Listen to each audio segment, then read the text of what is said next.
Welcome back to Season 2 of Community Convener, the official podcast of Henry County Chamber of Commerce and powered by Georgia Power. I am Joseph Henning, President and CEO of the Chamber, and your host. As we kick off the new year, we're also kicking off a new rhythm for the podcast. Moving forward, you'll hear from us twice a month with two distinct episode style, Heart and Head. The first Monday of the month will be our Heart episode.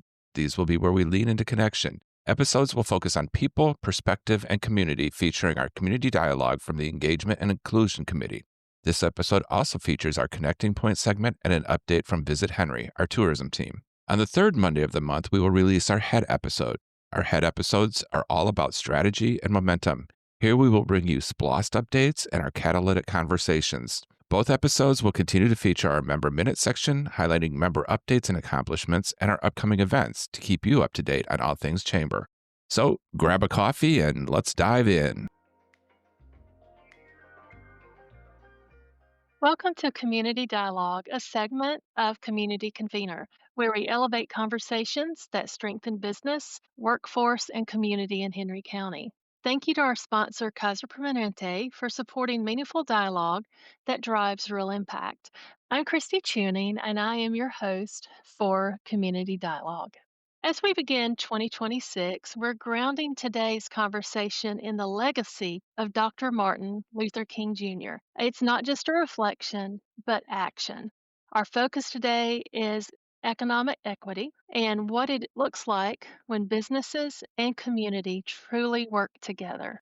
Joining me today is George Cruz, Jacqueline Taylor, they're both from Georgia Power, and Wanda Bailey-Jenkins from the NAACP. We are so glad that you're here. I'd like to kick this off. Just a quick take from each of you in one sentence. What does economic equity look like when businesses and community are aligned? George, you want to start there? Sure, but I always like to say ladies first.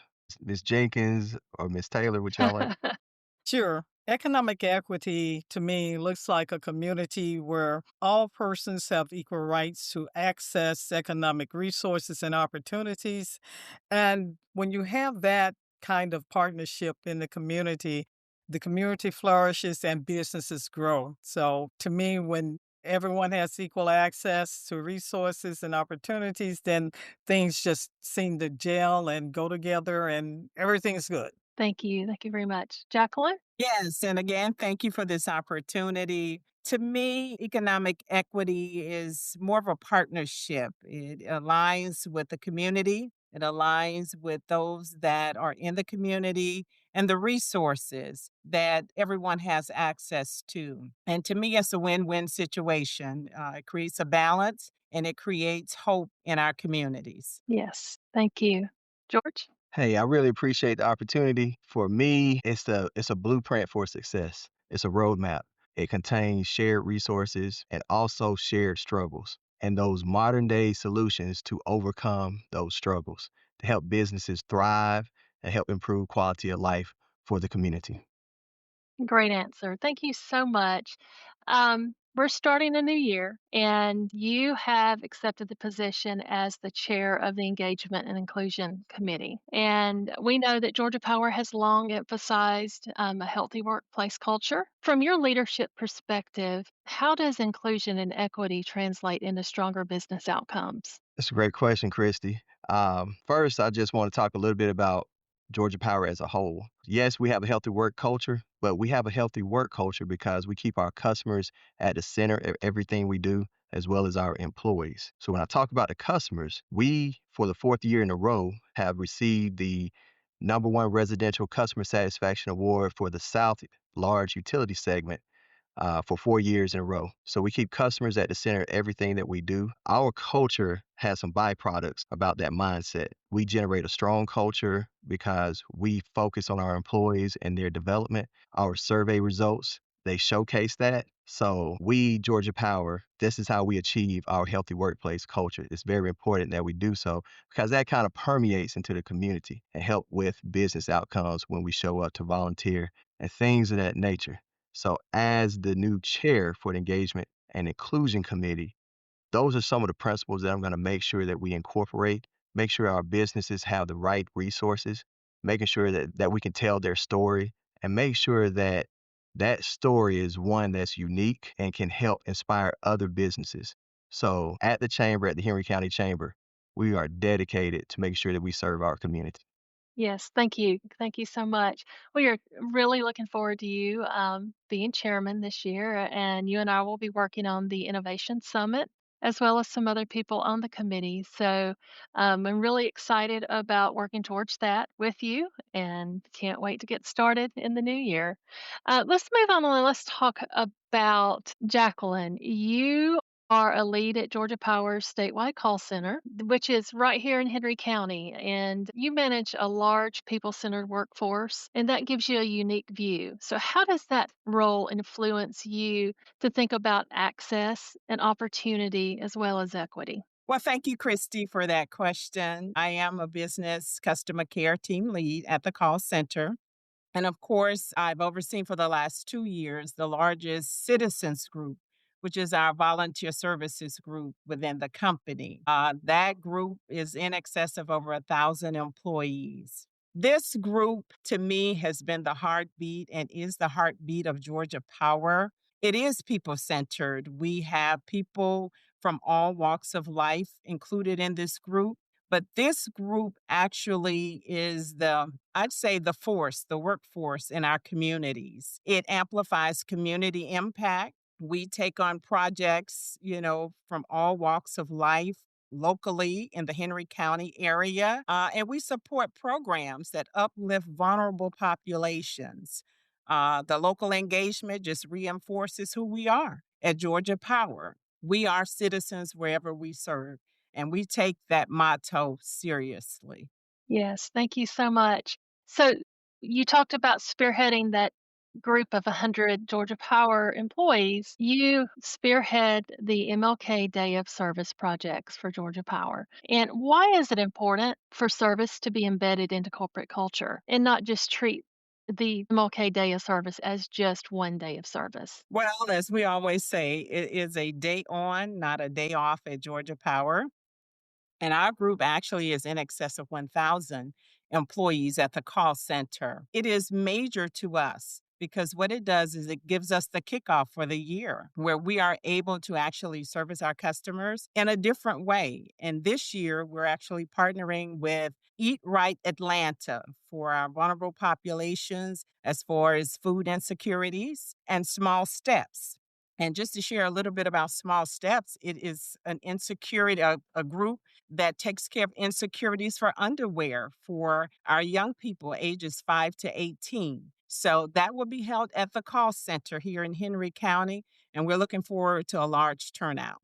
Thank you so much, Jacqueline, for that answer. We're excited that Georgia Power's employees love serving not just on the day of service, but every day. Let's talk about community accountability for a few minutes. And we have Miss Wanda Bailey-Jenkins with the NAACP. And wanted to ask you from the NAACP's perspective, what does meaningful partnerships with the business community really look like, especially when we're talking about economic opportunity just beyond those symbolic gestures? The NAACP supports communities leveraging innovative partnerships with businesses to train workers for in demand jobs as well as jobs for the future. Now, this could include apprenticeships, mentorships, on the job training programs. It also could include the development of entrepreneurs and business ownership models that could create and maintain jobs in the community. The partnership itself could work toward the goals to achieve the rights of all people to earn livable wages and to advance policy, practices, and system change to close the racial gap. Now, we all are aware that at the time of Dr. Martin Luther King's death, he was in Memphis fighting for those very rights for the sanitation workers. And the NAACP has continued that fight. So we're always looking at partnerships in any way that we can facilitate or participate in that would help us toward those goals. Thank you. Yes, it's very important that we've got a group like the NAACP not only locally here in Henry County, but across the nation to help further those things that Dr. Martin Luther King Jr. Was working to move the nation towards. So thank you very, very much. One of the things that MLK Day reminds us is that service is a starting point and it's not a finish line. What is one way businesses can turn service into sustained economic impact throughout the year? Sure, I can think of lots of examples. I think of organizations or businesses like Home Depot doing work out in the community, helping with providing supplies and for community projects. Habitat for Humanities, who also, do a lot of work in toward housing, creating housing in the community. And one I like to think about is the local banks that have programs where they have special projects where they have savings accounts set up for young people, teens.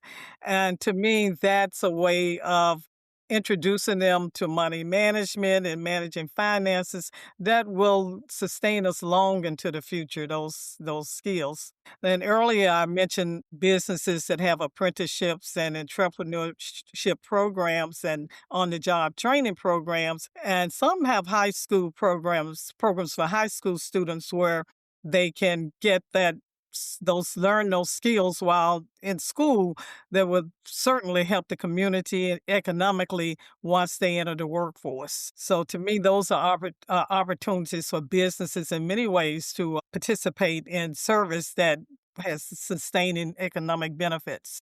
Thank you. So, what I'm hearing from you is if you're a business and you don't have an internship or an apprenticeship program, to look into doing that. George or Jacqueline, y'all have any thing to say as far as the starting point?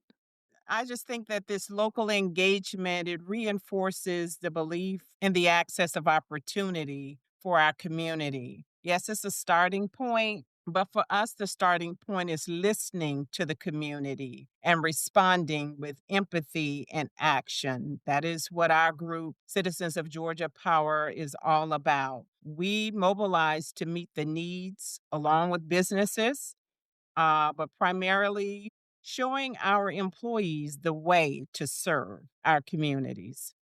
And I'll just chime in on that. Both ladies had great answers. When I think about what we can do, basically the commitment to service has to go beyond that day. And we have to elevate the communities and make sure that we understand what faith organizations are doing and try to form partnerships with them, with technical colleges, with K through 12 grassroots organizations. We can achieve this, as Ms. Jenkins said, through mentoring. And sometimes there's some reverse mentoring that needs to happen.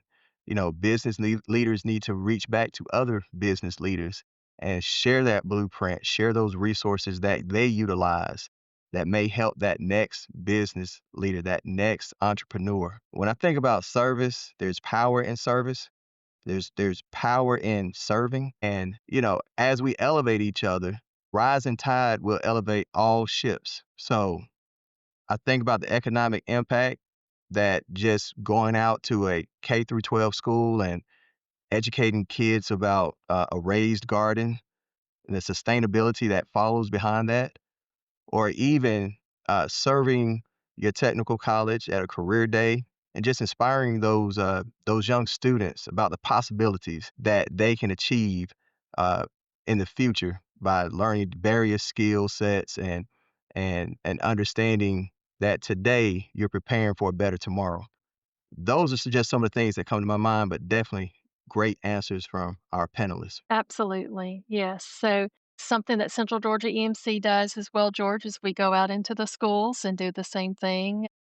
We teach electricity, safety, energy education, and we talk about those jobs that are available that like a lineman that you don't have to go to college for. And we help give opportunities and just reading a book in a classroom and getting people to know who you are, know who your company is, and seeing that you care about them, so therefore your company cares about them. Those are great ways to continue the legacy there. So let's talk about just for a second for Henry County business leaders that are listening to this. What is the one action that they can take in 2026 to help build a more inclusive and resilient local economy? I'll go ahead and kick this off. For all you Henry County business leaders, I want you to join the Henry County Chamber. It is an active chamber, and there are so many amenities that can enhance and elevate your business. Come by the chamber, reach out to Leonard Robinson, and we can definitely get you an audience and educate you a little bit more. Visit our website. Our chamber is doing next level activities to help enhance your business. We have a business resource center. There's so many other resources. We're always surveying our leaders within the community and asking them what do they want? What type of tools do they need? And we fold that back into our programming. Please join us. We're here to help you. We want to elevate your business. We want everybody to have a win-win situation. Thank you, George. I'd like to just make mention communication is key, it's critical. And any resources that our business partners might have, any needs, again, it's all about the action that we take in our communities. So when we share resources amongst each other, as George has stated, the chamber itself is a great resource. So let's share. The operative word is communicate, share, make sure our people are aware of what's available to them in the community. And I think George actually hit the nail on the head when he talked about community engagement. Businesses and business owners, managers should engage with the community outside of them doing business together. If they're out in the community, eyes and open, listening to what they have to say and learning what the needs of the community really are. And I think the business can grow because you can help meet those needs in a better way, as well as the community get to know the owners. And once there's a relationship and they have an understanding of how the business operates, you probably increase your patronage as well. So I think it's a win-win situation for both. And just being out there with the community, knowing who's in the community, what their needs are, and how you can help meet those needs. Thank you, Miss Wanda. I also wanted to ask you about what the NAACP has planned for MLK Day in 2026. And thank you for asking. This year, as we have in the past, we have a weekend celebration of around Martin Luther King's Day of Service. On Saturday, I think it's January 17th, we have a prayer breakfast, and it's prayer for peace in the community. And we bring together the community, invite the community out to just have a day of prayer and praying for peace for throughout the year for the community. On that Monday, we have a parade. It kicks off from the McDonough of the Performing Arts Center there in McDonough. And any organization in the community can join. We have churches, we have all kinds of civic organizations that come out. The police department is involved. The city of McDonough is involved. It's a parade focusing on the work of Dr. Martin Luther King's and civil rights. Anyone is invited to participate. Following the parade, we have a program at the Performing Arts Center with our youth chapter. And those youth council members will showcase their talents. And they're all, again, around Martin Luther King and his messages. So it's a really good program. I hope you can participate. Breakfast on Saturdays at Mount Olive Baptist Church in Stockbridge. And of course, the program on Monday is at the Performing Arts Center in Henry County. And also, the service component is that we recognize the problem with food security here in Henry County. We're asking all participants to participate in a canned good drive, and we hope to collect as many canned goods as possible, and we'll be distributing those to 3 of the food banks in our county. So that's what we have planned for this year's weekend of service. Great. Thank you so much. You can find those NAACP events on the Henry County Chamber website calendar at henrycounty.com as well. So you can take a look at those. Thank you so much. Thank you, George and Jacqueline and Wanda, for just spending a few minutes with me to talk about what we can do starting, with MLK Day and moving forward. But as we begin this new year, the challenge is clear, moving from intention to impact. I want to thank you guys for leading the conversation, and thank you to our listeners for being part of the work. Thank you for having us. Thank you. Thank you.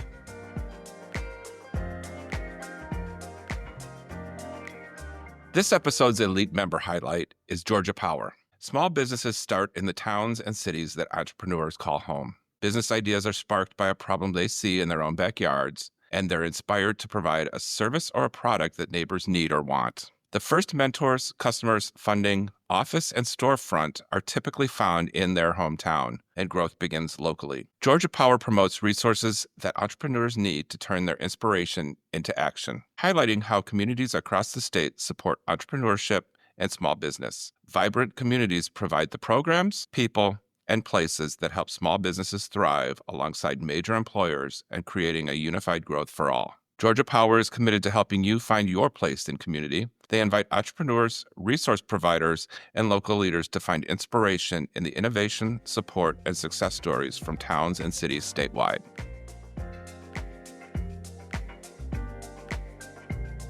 This episode's connecting point is a challenge. Dr. Martin Luther King Jr. often spoke of the beloved community, a community where conflict isn't ignored or silenced, but resolved through understanding, compassion, and collective action. That kind of community doesn't start with policy or programs. It starts with people choosing to listen. Here's a challenge for you today. When was the last time you intentionally listened to someone whose background, political view, or life experiences were different from your own, without trying to change their mind? This month, we challenge you to invite someone to coffee or a walk or lunch with the sole agenda of listening. Ask questions. Be curious. Leave your assumptions at the door. As you listen, consider how listening changes the way we serve our community. When we listen first, we serve better, we lead better, and we build trust that lasts longer than any single conversation.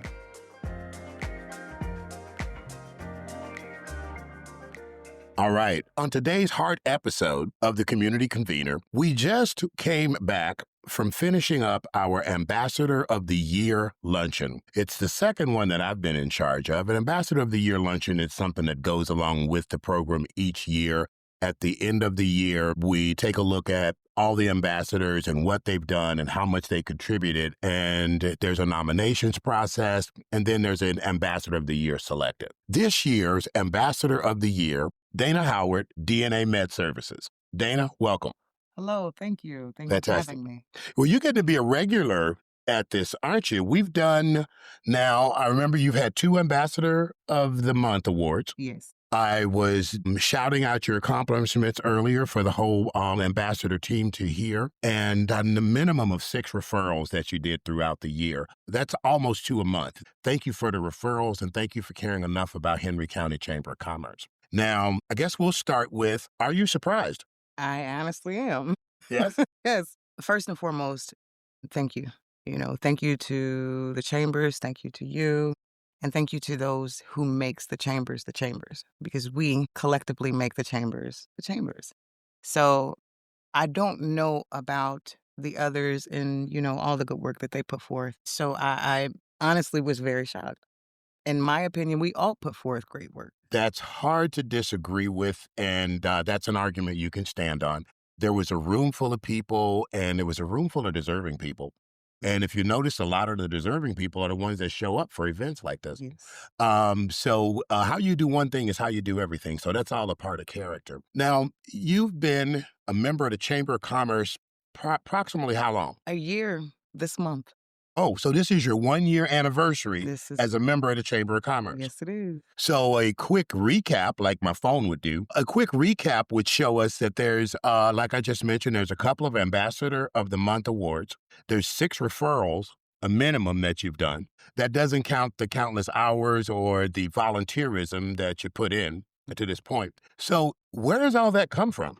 I love to see people at their greatest for whatever moment that is. If support pushes a person to go even further from where they are currently, that's what I would like to give them. In whatever way, shape, or form, whether it's notifying other people of what they provide or sell, or speaking about them here, Okay. or, You do a lot of good work. You volunteer. You refer businesses to the chamber. You're handling and maintaining your own business. I know you've had some real growth as far as your business is concerned. Mm. Where does this come from, the energy to keep doing this? Because, I mean, you get paid for your business. You're not paid for being an ambassador.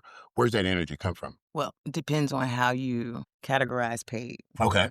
If you're speaking financials, no. All right. However, everything else that comes along with it is a pay for me. Interesting. Okay. So part of the benefit of what we're talking about here is what you're getting back out of this, that law of reciprocity. How much you put in is how much you're getting back. Is that what we're looking at? Yes. Whether you were referring somebody to the chamber or it was something that you were doing yourself, what would you advise an ambassador that was sitting in the room with us today? And we had 3 people that actually won awards. What type of advice would you give a new person coming into the chamber as far as being an ambassador? The advice that I would give them is stay aware of what's taking place, because the emails, the text messages, things of that manner that comes out are very useful. And if you ignore them, you're missing opportunities. You're missing opportunities to better your business, to better yourself. It gives you so many tools. Okay. Well, now, speaking of your business, when it comes to your business, how has, over the last year, being a chamber member, has that affected, helped, or even harmed your business? In the year that I've been at the chambers, I have gained a mentor. I have gained friendships. I have gained business relationships. I've met numerous people of numerous different walks of life, and everyone has a different story as far as how they got where they are. And that right there, it makes it that much more worthwhile. Okay. So the value is in the doing? In my opinion, yes. You get the value out of the doing. I like the concept. Maybe that's what led us to where we are in doing this interview here today. What can we expect from DNA Med Services in 2026? So the idea that I have for DNA Med Services and what we are going to do in the community is we're going to provide a genealogy test for those that are in the community that would like to know more about their background, where they came from. And I'm talking 60,000 years ago. They can go back that far and pinpoint where your roots are. They're able to tell you where your DNA is strongest in different areas throughout the country or the world. Interesting. Yes. And I would love for people to take advantage of that. So I'm going to make myself available to those to come and take advantage of that. Is this something new, or is this cutting edge? How long has this been something that's viable? This is something that has been brewing with me for about a month or so now. And I've actually done the test on myself. The results hasn't come back yet, but I would like to show people what the test consists of, like hands-on, without them. I'm glad you said that. Okay. So now, does this test hurt? Not at all. I mean, is it a shot? It's what a are you mouth talking about? swab. It's a mouth swab. Mhm. Okay, so it's not like a test. I gotta answer questions. No. All right, so I'm thinking exam, I don't test real well, so I didn't know exactly what you're talking about here. So, this is how you don't have to get a shot. No shots. There's a mouth swab, Mouth swab. And it takes approximately 30 to 45 days for it to come back. Now, I'm trying all of the tests myself so that I can have a very genuine feedback for those who could utilize it, who could definitely benefit from it. Interesting. So DNA Med Services, we're talking genealogy testing. Yes. Okay. 2026, we're talking about where DNA Med Services is going there. We just changed the ambassador program. We got a whole new point system that goes with it. And I plan on interviewing the 2026 Ambassador of the Year. There's people listening, so I think I'm just going to go ahead and put it out there. Is that going to be you? We shall see. Okay. Yes. All right. Yeah. Challenge is afoot. Now, so if anyone wants to be able to get in touch or to learn more about DNA Med Services, how do they get a hold of Dana Howard? The address for DNA Med Services is 6965 Georgia 42, Locust Grove, Georgia 30248. You can reach me via phone at 470-507-0012. You can reach me via email, that is testings@dnamedserve.com. Or you can definitely text me, and that is at 470-360-9895. Fantastic. We want to thank you. Guys, please check out DNA Med Services. Dana's going back far enough. We're going to tell you exactly which actual cave family you're from. We'll be able to tell you which rock y'all. No, actually, yeah. Get in touch with DNA Med Services. You can't go wrong. Dana, thank you. Congratulations. And I look forward to 2026. Thank you as well.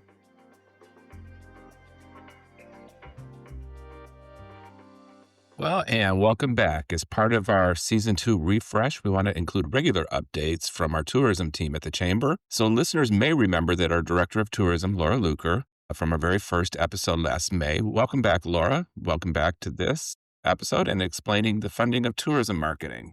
So exciting. Yes, it is. Yeah. Let's kick it right off with, what is this occupancy tax? Who pays for it? Tell us a little bit about that.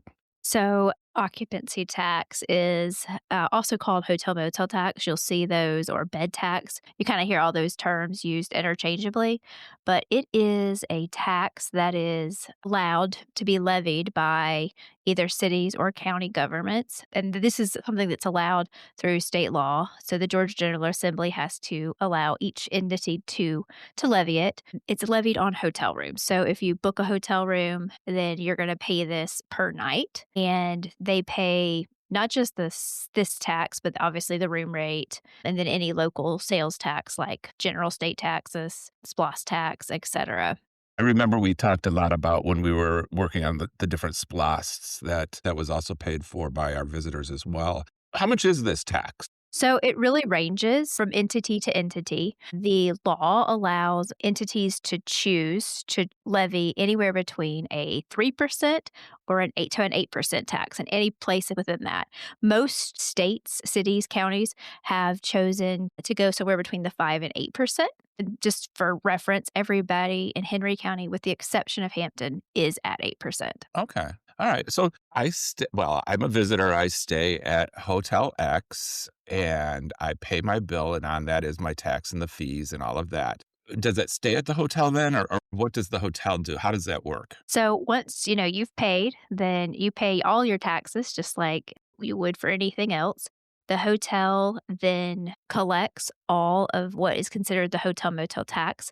And at the end of the month, they are required to send that money to the city or to the county. Whoever it is that they pay their taxes to, then they have to send that. And that is either that 5 or 8%, depending on what that entity collects. And then what happens from the government side? So once the government gets it, they get that 5% or that 8%.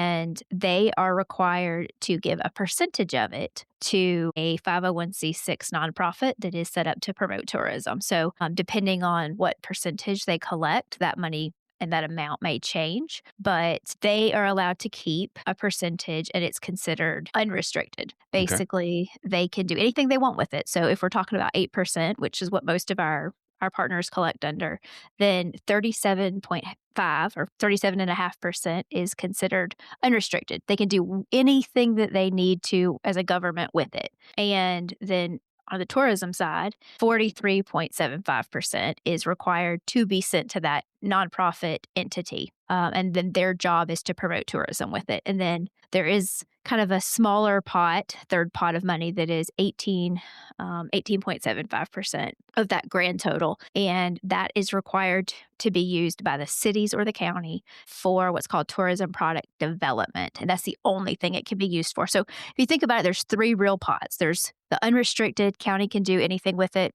There's the restricted, which is what tourism gets, and they can only do tourism marketing with it. And then there's this third smaller pot, which is tourism product development, and it can only be used for that. Okay. So this 43.75% that goes to the 501c6, and in the case of Stockbridge, Locust Grove, Hampton, and unincorporated Henry County, that is the Chamber. So the great work that you and your team do, that is not paid for by dues or anything that happens on the Chamber side. What you do is you take that 43% and reinvest it in marketing, correct? That is absolutely correct. Wonderful, wonderful. Tell us then, how can that tourism marketing money be used? How do you use that? So we are only allowed to use the money to promote tourism. So the way that the law is stated is that they wanted separate entities. So they didn't want the city or the county who collects the money to also be overseeing it. So they wanted this third party that their entire job was to manage the tourism funding, market the community with the goal of telling people outside of the area to come to the area to spend money. And the law specifically, because, this is such fascinating stuff, but the law specifically states that these entities are to promote tourisms, conventions, and trade shows, and that they do so by planning, conducting, or participating in programs of information and publicity designed to attract or advertise tourism, conventions, and trade shows. And I know that's a lot of technical speak, but I think it's important to say that, in that, it says it is clearly about promotional and marketing activities. It's not about the development of new events or new attractions. It's about marketing what we have or what other people develop, and trying to get people to come to spend their money here. And so, but it doesn't preclude, obviously, administrative activities that makes that promotion possible. But Correct. And I know the great work that you all do because I get to be down the hall from you. But let's say the top 3 places that you market, because generally residents of Henry County won't see this unless they're traveling and happen to see the billboard outside of Atlanta or that. But tell us some of the things that you're doing then that promotes this tourism to Henry. So we do a lot of different things. I mean, you mentioned billboards. We certainly are a billboard community because we're an interstate community, but we do a lot of digital advertising as well. So if you are watching Hulu, perhaps in a community outside of Henry County, then you're going to potentially could see one of our ads. And I know you are just like I am, that I say that we're data geeks, but I say it with appreciation and affection. And so you like to look at the data too. What would you say probably the top 2 or 3 locations outside of Henry County, outside of Georgia even, that might be of interest to our listeners on where our visitors come from? So obviously the contiguous states are high, but if you get outside of, the Alabama, Florida, South Carolinas, North Carolinas, Tennessees, then you start looking at some surprising places are New York, Chicago, Illinois, California. We have a lot of film business that, it comes to Georgia, and so we see a high California number. And it does change year to year, which is really fascinating. Sometimes we have a really high Texas number. Sometimes it's, Ohio swings in there. So it really can vary, but some of our stalwarts obviously are those contiguous states, but New York and Chicago area kind of are always in that mix. Okay, thank you. Yeah, I think that's always exciting to know where the visitors are coming from. So as a resident of Henry County, what do we want the residents to know about the impact of tourism on their lives, their financial health, wellness? What are some of the impacts that we see? And I could do an entire podcast just on that because it's pretty intense and Yeah. varied. But I think that the short answer is that visitors who use local accommodations, they pay those state taxes, they pay the local taxes, they pay the SPLOST tax, which we talked about, as well as this hotel motel tax. And while they're in the market, they're not just spending the night in the hotel. They're often eating at restaurants, running and getting something from the local retailers. And all of that adds up to a lot of financial support and investment for our local businesses. And if you look at the numbers, in fact, that in 2024, if not a single visitor had gotten off that interstate and not come to Henry, hadn't bought anything at Tanger, hadn't gone to a race, then we would be looking at having missed out on about $516 million Wow. in visitor spending. And that's just direct spend. That's just money that they spent. And then another, say, $34 million in state and local taxes. And so what that kind of means when you boil it all down is that Henry County residents would have had to pay about $400 more per household to make up for that shortfall had Wow. visitors not come. So tourism spending in Henry County, about $516 million in direct spend. Not only do they help with our SPLOST initiatives, the roads, public safety, new developments, new parks and rec, the schools, but they're also contributing another $400 to my household, to any household in Henry County is going to see $400 that indirectly is benefiting them because of this spend. It's indirect, and so it's not that, you would you're getting a check for $400, but I like to explain it as that you would have to come up with an additional $400 if you still wanted police service, if you still wanted your schools to have the same quality, if you still wanted, your roads, potholes fixed, if you still wanted your parks open. All those services that we kind of take for granted a lot of times as just the quality of life or the services that government provides, they have a cost. And if visitors aren't there to help offset that, then somebody has to come up with it or we lose some sort of benefit. Yeah, no, I appreciate that because you said it much better than I did. It's not an easy concept to kind of like try to explain because we're not playing with real money in the sense of Right. There's not a transaction back. It's just that I don't have to pay. I don't have to come up with another 400. And that's where I was right. slowly getting to, but you got me there quicker. So thank you. I appreciate that. As we wrap up this conversation, I know, we're going to have you back monthly, you or somebody else from your team. Tell us, because I think this is also very interesting and should be interesting to our listeners in that, where does Henry County rank in terms of Georgia's tourism industry? So in 2024, as well as in 23 and in 22, Henry County ranked 10th in visitor spending. And that means that out of 159 counties in Georgia, visitors to Henry County spent more than they had in any other county but 9. So we are top 10 basically in terms of visitor spending. Yeah, that's amazing. 3 consecutive years now in the top 10 in the same group as Clayton, DeKalb, Cobb, Fulton, Glenn, Chatham counties. That is amazing. That is great work that you and your team are doing, and I thank you for it. And I'm sure those Henry County residents are thanking you for that savings too as well. So thank you. In addition to like the savings though, the benefit that residents may not see is that their favorite restaurants, their favorite, shopping centers are also supported by that. They're Mhm. allowed to have services and staff maybe or brief funding that they wouldn't have without visitors. So it really helps to diversify the landscape that we as residents enjoy. Absolutely. Thank you. Thank you very much. Thanks for the information. And we'll be sure to bring you back in February so we can talk about some more things. So I appreciate your time. Ladies and gentlemen, we'll be right back after this message.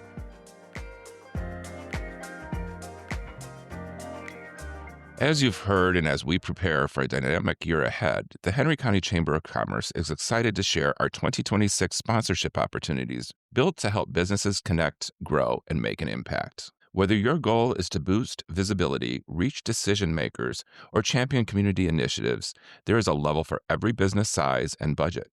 From signature events like our 59th Annual Awards and Installation Banquet and the Innovation Summit to targeted programs like the Veterans Entrepreneur Group and Flex, there's no shortage of ways to get involved. New for 2026, you can support the Thriving Henry Leaders Wellbeing Initiative and our new civic education podcast, The Citizens Playbook. Sponsorships start at accessible entry points with newsletter ads from just $50 and Women's Empower Her Expo booths at $150. However you choose to partner, your investment powers leadership, innovation, and community growth right here in Henry County. Secure your 2026 partnership today at henrycounty.com.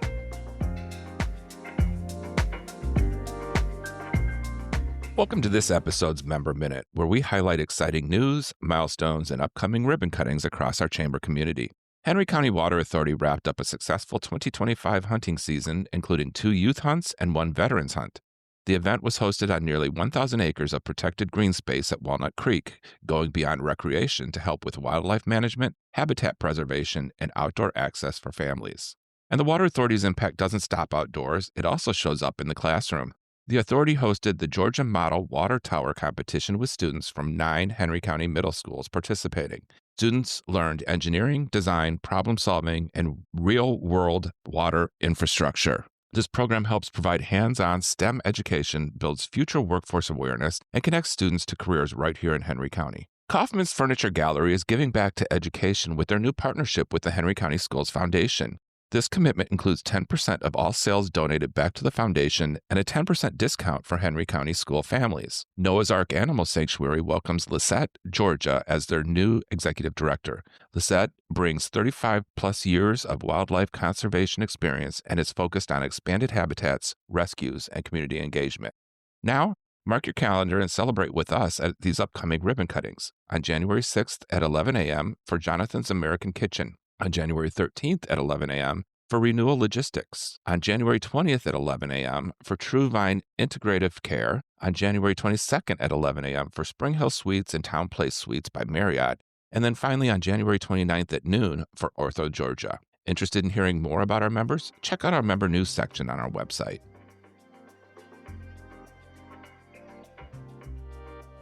And now for our upcoming events. On January 7th at 9 a.m. will be our Henry Hub kickoff meeting in the Hudgens Room. We're launching our new membership tier for solopreneurs. Learn what's included, meet like-minded professionals, and help build the ecosystem you've been waiting for. On January 8th at 8 a.m., Empower Her Coffee Hour in the Hudgens Room features Jana Zetto of Creekside Christian Academy as she explores networking with intention and how to build a powerful, purpose-driven circle.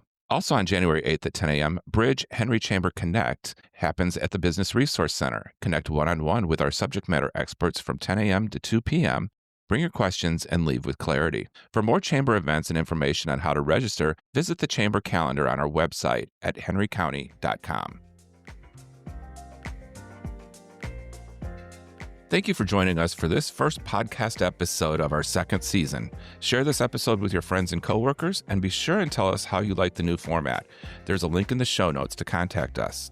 We'll return in 2 weeks with a SPLOST update, as well as our catalytic conversation and details on the Henry Hub. Be sure to subscribe wherever you listen to podcasts and follow the Henry County Chamber of Commerce on social media for updates and upcoming events. Until next time, stay connected, stay inspired, and keep growing with us at the Henry County Chamber.